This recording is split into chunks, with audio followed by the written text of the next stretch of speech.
শহরের একটি সুউচ্চ বিল্ডিং।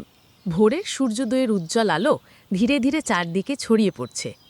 এরকমই এক শীতের সকালে গরম চায়ের কাপ হাতে সৌরভ আর কল্যাণী একসাথে বসে আছে তাদের ছোট্ট ব্যালকনিতে।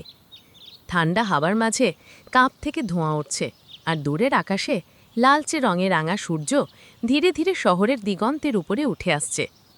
কল্যাণী চায়ের কাপে চুমুক দিয়ে চোখে বিস্ময় নিয়ে বলল, দেখো সৌরভ, সূর্যটা আজ কত মিষ্টি পিকতে লাগছে, আর আকাশের রংটা কেমন ধীরে ধীরে বদলে যাচ্ছে। সৌরভ হেসে বলল, হ্যাঁ, শহরের কোলাহলের মাঝে এমন শান্ত সকাল আমাদের কপালে খুব কমই জোটে। নিচে শহরটা ধীরে ধীরে জেগে উঠছে। রাস্তায় গাড়ি চলতে শুরু করেছে, পাখিরা উঠছে আকাশে।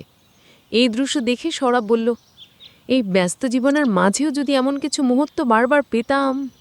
কল্যাণী মাথা নেড়ে বলল, নো টেনশন, কাল থেকে আমরা বরং দিনের শুরুটা এভাবেই এখান থেকেই শুরু করব।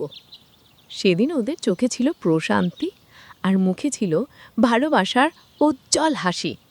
একটি নিখাদ মুহূর্ত, যে মুহূর্ত শুধু ওরাই ছিল, আর ছিল সূর্যের নরম আলো।